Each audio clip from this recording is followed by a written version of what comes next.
Bonjour à toutes et à tous et bienvenue si vous nous rejoignez sur TV Vendée, la matinale, heureux de vous retrouver dès ce début de journée. Nous sommes ensemble tous les jours de 7h à 9h, mercredi 31 janvier 2024 et nous allons commencer par les titres. Nous reviendrons sur la colère des agriculteurs. Les conditions de circulation peuvent être compliquées à certains endroits en Vendée, un peu tout le monde est concerné. Ce mercredi, la préfecture appelle à la vigilance lors de vos déplacements. Retour sur la journée d'hier, une mobilisation a eu lieu dans la capitale vendéenne. Le syndicat agricole de gauche, la Confédération paysanne de Vendée, avait lancé un appel au rassemblement devant la préfecture. Direction Saint-Gilles, Croix-de-Vie également, où les pêcheurs ont soutenu les agriculteurs. Dans le reste de l'actualité, nous parlerons également dans votre journal de cette initiative unique en France. Et ça se passe au Sables d'Olonne. Tous les habitants sont invités à se former au sauvetage cardiaque pour devenir super sauveteurs sablés. Familles, élus, passionnés étaient réunis également dimanche pour commémorer le 230e anniversaire du massacre du parc de Soubise à Mouchamps. C'était le 31 janvier 1794.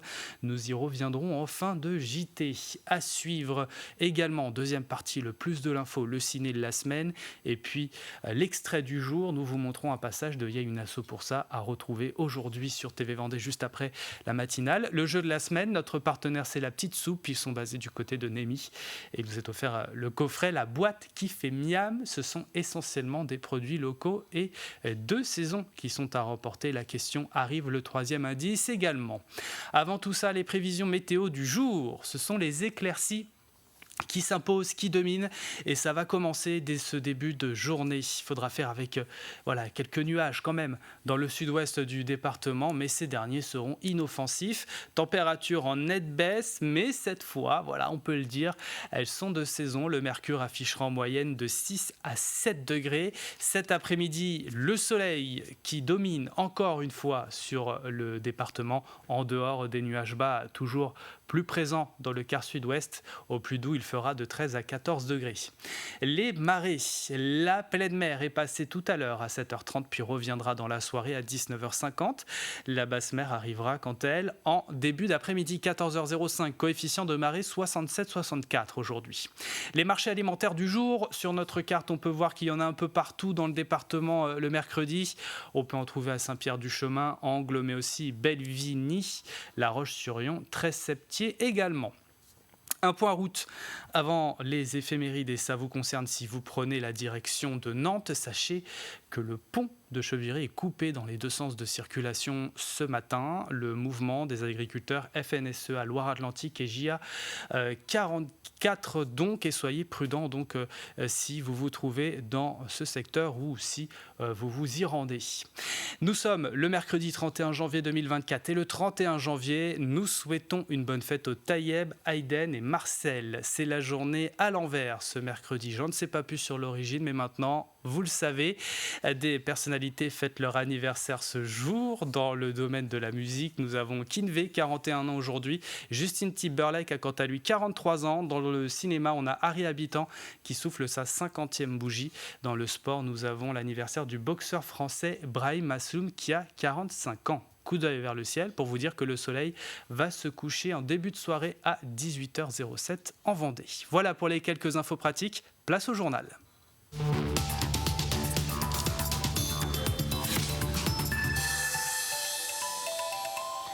Les agriculteurs vendéens poursuivent leur mouvement. Ceux et celles issus des réseaux FDSEA et JA de Vendée se rassembleront. Une arrivée de tout le département est prévue tout à l'heure à 11h. Chaland, les Sables d'Olonne, les Herbiers, Montaigu-Vendée ou encore Fontenay-le-Comte. Ils se stationneront sur les axes routiers autour du Pentagone et s'exprimeront devant la préfecture. L'objectif de ce point d'étape est de présenter à tous les agriculteurs les dernières décisions du gouvernement.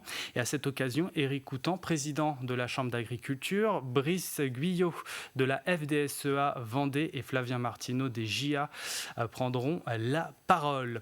Des conditions de circulation qui risquent d'être difficiles et pas que sur le pont de Cheviré, j'en parlais tout à l'heure, car dès ce matin sur les routes de Vendée d'ailleurs, si l'arrivée des convois est prévue, comme je vous le disais à 11h, le départ des agriculteurs de La Roche-sur-Yon est programmé entre 15 et 17h. Le préfet de la Vendée appelle donc à la prudence lors de vos départs déplacements et à les reporter dans la mesure du possible. Nous reviendrons plus en détail sur cette action prévue en fin de matinée dans nos prochaines éditions. Déjà hier soir, une mobilisation a eu lieu dans la capitale vendéenne. Le syndicat agricole de gauche, la Confédération paysanne de Vendée, avait lancé un appel au rassemblement ce mardi devant la préfecture de La Roche-sur-Yon. Et ce, pour la défense d'un revenu pour les paysans contre les traités de libre-échange et pour faire entendre la voix de l'agriculture paysanne. Pas d'opération escargot ou de blocage. Le but était d'instaurer le dialogue. Un rendez-vous avec le préfet était prévu à l'issue de la manifestation. Mathis Pires était sur place. La réunion s'est terminée entre le préfet et la Confédération paysanne de la Vendée. Le syndicat et une centaine d'agriculteurs se sont retrouvés juste derrière moi devant l'hôtel de préfecture depuis 17h. Ils souhaitent entre autres un revenu digne pour les paysans et paysannes en rompant avec le libre-échange et tout en conservant les normes environnementales. L'objectif de cette réunion avec le préfet était de justement faire remonter leurs revendications. Et à la sortie de la réunion, écoutez la réaction à chaud du porte-parole du syndicat. On a eu un échange franc avec monsieur le préfet. On lui a présenté nos revendications. On lui a dit les points sur lesquels on ne voulait pas céder, entre autres sur les enjeux environnementaux. Pour nous, il est important que la ferme France continue à assurer sa transition agroécologique. Et les normes, elles sont là pour préserver nos concitoyens, préserver l'environnement, préserver la biodiversité. Il faut qu'on continue ce travail et surtout que ces normes-là ne s'abaissent pas. Et le plus important, il nous faut une rémunération si on veut réussir à avancer dans ces démarches-là. Sans rémunération, on ne peut pas travailler correctement. Il y a un enjeu là, pour nos concitoyens de réduire l'usage des produits phyto. Et si on diminue les normes, eh bien, le risque, c'est qu'il y en ait encore plus demain dans l'eau potable. Et que ça coûte encore plus cher à nos concitoyens. Certains agriculteurs présents ce soir rejoindront leurs collègues dans le 44 en plein blocage de la centrale d'achat de Leclerc. Pour les autres de ce syndicat minoritaire, ils ne rejoindront pas le gros des manifestations lancées par la FNSEA et les jeunes agriculteurs, syndicats majoritaires, leurs revendications étant notamment sur les normes environnementales trop différentes. Et ce mardi, les rassemblements ont continué dans le département. C'était le cas sur le rond-point des 4 chemins à Saint-Gilles-Croix-de-Vie. Une cinquantaine d'agriculteurs s'y sont rassemblés dès la matinée et ils ont été soutenus par les pêcheurs. Des filtrages et des contrôles des camions ont été effectués pour vérifier la provenance des produits. Des axes routiers étaient bloqués, notamment au niveau des péages de la Verrie, Boufféré, les Essarts et Saint-Hermine. Des rassemblements devant les flâneries et aux Oudéries de La Roche-sur-Yon ont eu lieu. Sur certains sites, il y en a déjà beaucoup de marins qui les ont rejoints, sur Noirmoutier, sur Chaland. Et là, aujourd'hui, voilà, on a dit qu'il faut se joindre à eux. C'est les mêmes problématiques. C'est l'Europe. Et heureusement pour nous qui sont là, les agriculteurs, pour faire du poids, du soutien. Malheureusement, c'est qu'on n'est plus de marins-pêcheurs en France. Ils sont 500 000 agriculteurs, on est 4 000 pêcheurs. Donc forcément qu'on n'a pas le poids. Et on note que le péage de Montaigu est débloqué dans les deux sens. Il est de nouveau payant, plus aucun tracteur est sur place. Une initiative unique en France a vu le jour au Sables d'Olonne. Tous les habitants sont invités à se former au sauvetage cardiaque pour devenir super sauveteurs sablés, prêts à porter assistance à leurs concitoyens. Démarrée en octobre avec le grand public, l'opération se déplace dans les établissements scolaires avant les associations et entreprises. Sujet qui nous est proposé par Alexandre Lenaour et Diane Delangle.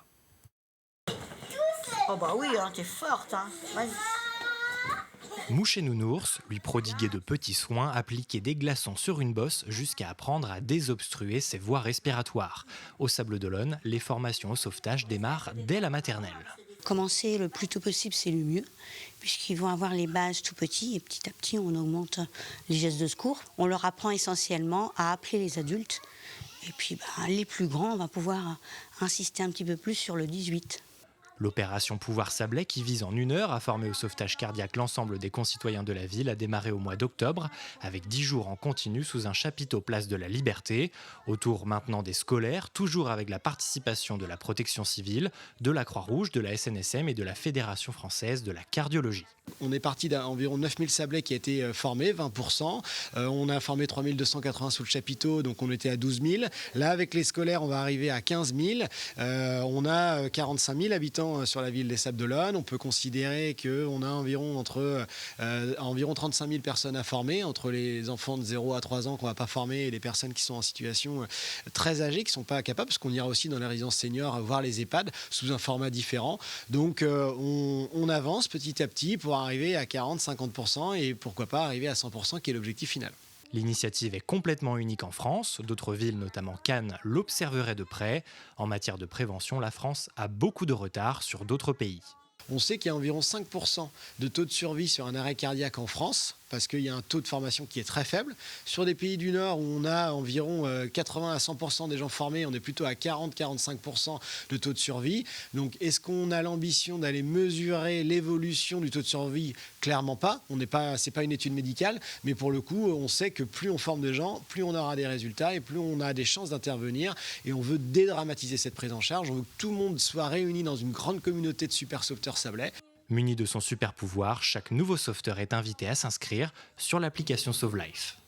En ce début d'année, le Cinéville de La Roche-sur-Yon poursuit sa programmation événementielle. Le premier rendez-vous a eu lieu la semaine dernière.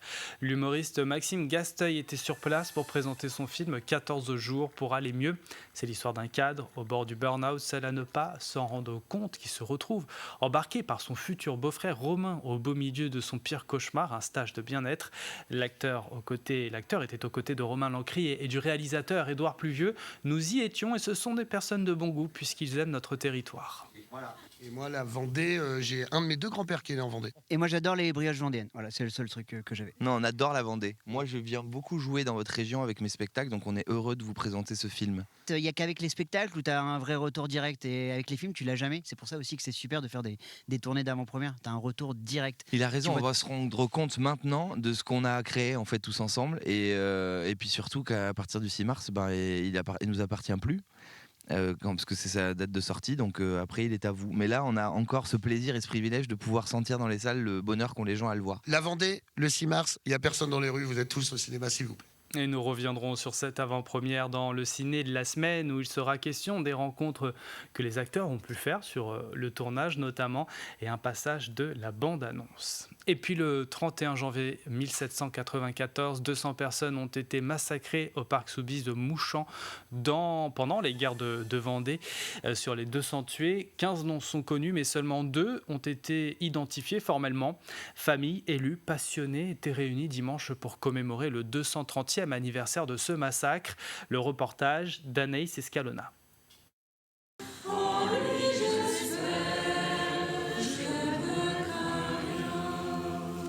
Retrouver le nom des victimes de ce massacre, 230 ans plus tard. Telle est l'ambition du projet mené par la propriétaire du château de Soubise. Un travail de presque 2 ans en collaboration avec une trentaine de personnes. Je suis allée voir les maires des communes concernées, parce que la colonne infernale est passée par plusieurs villages avant d'arriver ici. Et tout le monde a été intéressé par l'idée. Toutes les commissions histoire des villages se sont mises à travailler. Des passionnés se sont révélés, ont entendu parler de la chose, de notre recherche et sont venus nous aider. D'autres savaient quelque chose et nous les ont apportés. 200 personnes ont été fusillées par la colonne républicaine dans la cour de ce lieu historique. Un moment donc très émouvant pour les invités. C'est un moment d'hommage très particulier, hommage intime à ces Vendéens qu'on a oubliés, dont on ne connaît plus les noms, mais leurs ombres de géants sont là devant ces ruines. Comme tout a brûlé au moment de cette tragédie, c'est la mémoire orale qui a pris le relais. Cela passe par des témoignages, des archives personnelles et des actes notariés. Mes aïeux, donc mes grands-grands-parents, étaient donc Jean-Baptiste et François Beaubry, qui ont été massacrés ici par les colonnes infernales au parc Soubise. Pour moi, c'est important parce que c'est vrai que ça permet de remonter l'histoire, de voir notre arbre généalogique aussi, des choses que je ne m'intéressais pas jusqu'à présent et peut-être que demain, oui, ça va devenir intéressant de se replonger dans cette histoire. Après la messe et la lecture d'un texte retraçant les faits, des oliviers ont été plantés, symbole de la paix. Et voilà pour l'essentiel de l'actualité. Place aux prévisions météo détaillées du jour. Il y a du mieux, c'est ce que l'on constate dès ce début de journée. Les éclaircies s'imposent généreusement dans l'ensemble. Il faudra faire avec quelques nuages plus nombreux dans le sud-ouest du département, mais ces derniers seront quand même inoffensifs. Température en nette baisse, mais cette fois, elles sont de saison. Le mercure affiche 5 degrés à Chaland et Saint-Jean-de-Mont, 6 au Luc-sur-Boulogne, La Roche-sur-Yon et les Sables d'Olonne, 7 degrés à Longeville-sur-Mer, l'Île-Dieu et la Châtaigneraie, 8 degrés du côté de Fontenay-le-Comte. Cet après-midi, c'est encore le soleil qui domine sur l'ensemble du département, en dehors des nuages bas, toujours quand même bien présents dans un quart sud-ouest du département. Au plus doux, il fera de 13 à 14 degrés. Demain, retour d'un temps plus gris pour débuter ce mois de février avec le retour possible de la pluie dans le nord du département. Nous entrons dans la deuxième partie de cette édition. À suivre dans quelques instants le ciné de la semaine. Il y a l'extrait du jour avec un passage de Y'a une asso pour ça, qui sera retrouvé juste après la matinale de TV Vendée. Et puis le jeu également. Mais avant, c'est le plus de l'info.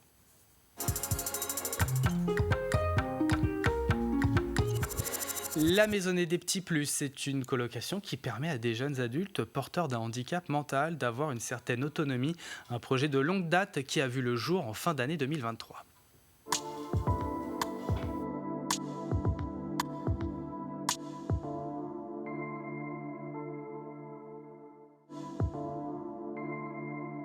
La Maisonnée des Petits Plus, elle est issue de quelques familles qui se sont retrouvées, des familles qui sont parents d'enfants qui portent un petit plus, qui ont un chromosome en plus, qui ont une déficience intellectuelle, une maladie, en bref, un handicap mental, et qui ont donc besoin de protection. C'est pour ça qu'on ne pouvait pas les laisser partir dans la nature tout seuls.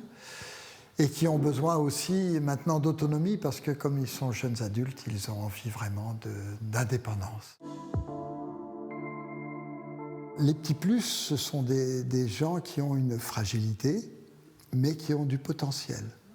Ce potentiel, il peut servir soit à rendre des services à l'extérieur, comme Blandine qui rend des services à l'ICES, à la bibliothèque universitaire, ou d'avoir la possibilité d'avoir un métier comme Timothée qui travaille au restaurant au Bel Endroit, et puis d'autres qui n'ont pas cette capacité-là, et donc qui vont se nourrir principalement de ce qu'ils ont à vivre tous les jours en fabriquant eux-mêmes leur quotidien. Les petits plus, ils sont tous merveilleux dans leur différence, puisqu'ils ont tous leur particularité ou leur différence ou leur caractère. Voilà.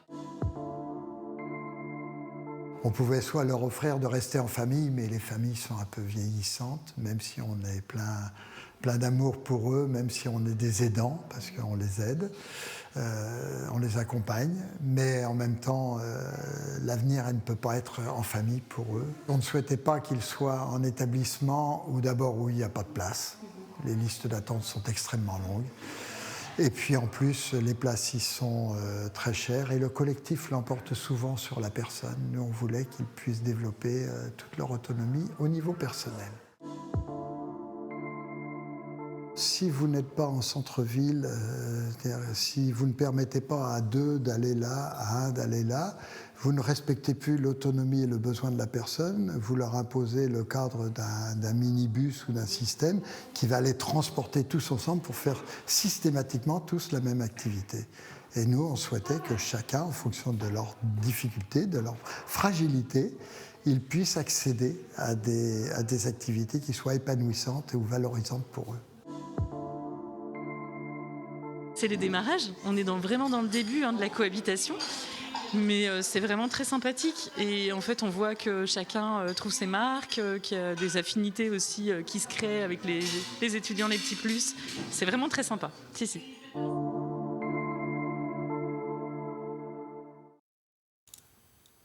Et voilà pour le plus de l'info du jour à retrouver aujourd'hui sur TV Vendée. Il est temps maintenant de retrouver notre pastille du mercredi, le ciné de la semaine.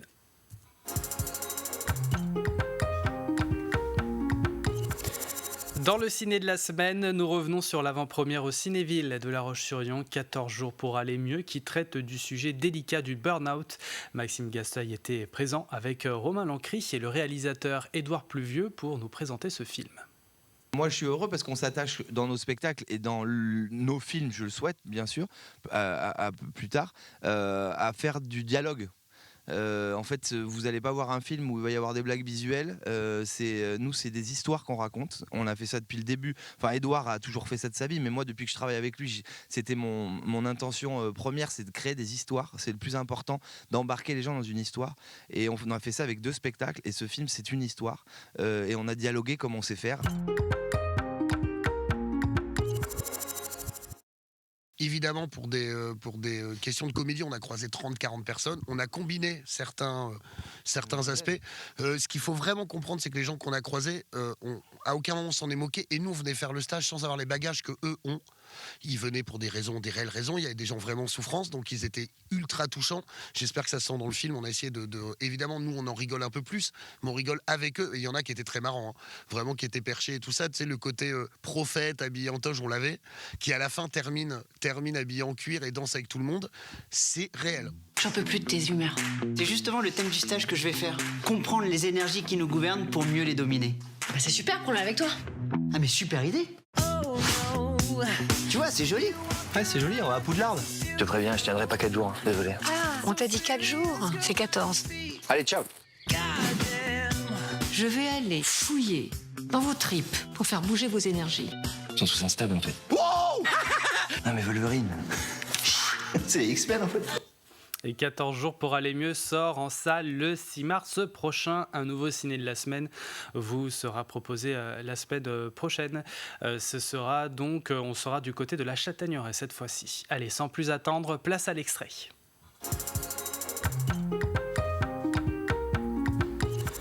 L'invité de ce mercredi à Une asso pour ça est Philippe Riant, président du groupement associatif de Vendée. L'objectif de celui-ci est de permettre à des associations d'accéder aux compétences professionnelles dont elles ont besoin. Alors, est-ce que toutes les associations peuvent adhérer à ce GEA ? Alors, oui, toutes les associations qui ne sont pas fiscalisées, en fait. Hein, voilà. Ouais. Puisque, en fait, nous sommes au service des associations, nous n'avons pas de TVA, c'est tout simplement une règle fiscale. Nous sommes vraiment à destination des associations et plutôt des petites associations, puisque les grosses associations ont celles plutôt qui sont non employeuses, ouais. Oui, alors non employeuses ou employeuses, mais plutôt les petites associations. Quels sont les avantages pour une petite association que de s'engager ? Il y a plein d'avantages. Alors, on va dire les avantages des deux partenaires. Ouais. Voilà. Donc, les avantages pour les associations, puisque pour les associations, eh bien, ils ont la chance d'avoir une qualification, des compétences qui arrivent chez elles. Donc, ça, c'est quand même bien. Ouais. C'est très aidant de ne pas avoir à faire des déclarations de bulletins de salaire, de ne pas à suivre l'administratif. Il y a une prise en charge. Voilà. Il y a une prise en charge par le groupement d'employeurs, et c'est le groupement d'employeurs qui est l'employeur, en fait.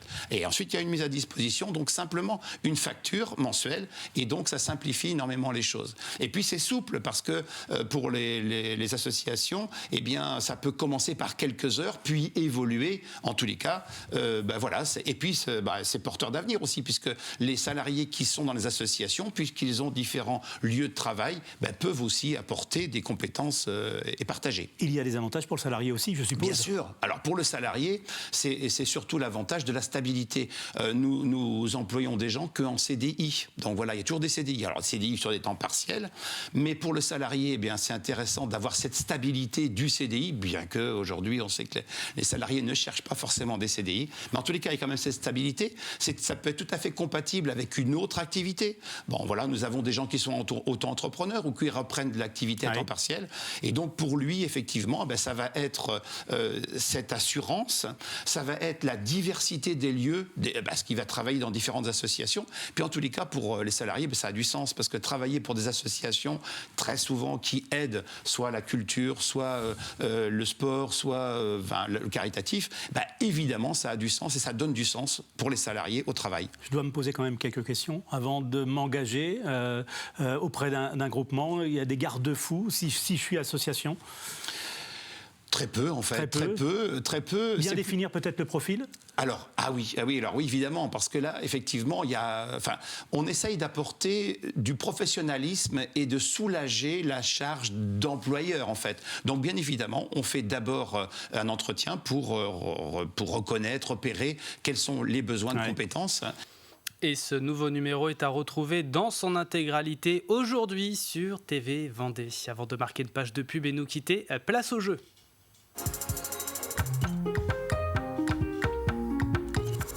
Notre partenaire, c'est La Petite Soupe, entreprise basée du côté de Némis. C'est un coffret qui est à remporter. La boîte qui fait miam des produits locaux et essentiellement de saison. Mais pour pouvoir vous régaler, il faut répondre à cette question. Quel homme politique était présent à Saint-Hermine lundi dernier, lundi le 22 janvier? L'indice, le troisième, le voici. Il est élu député de Loir-et-Cher depuis 2017. Vous avez les images pour vous aider, mais les indices également que vous trouvez sur notre site internet. Et c'est là où il faut jouer, tvvendée.fr. Bonne chance à toutes et à tous. C'est la fin de cette matinale, merci de l'avoir suivi. L'info 100% locale revient à 12h30 avec Julie Morini. Passez une excellente journée sur TV Vendée.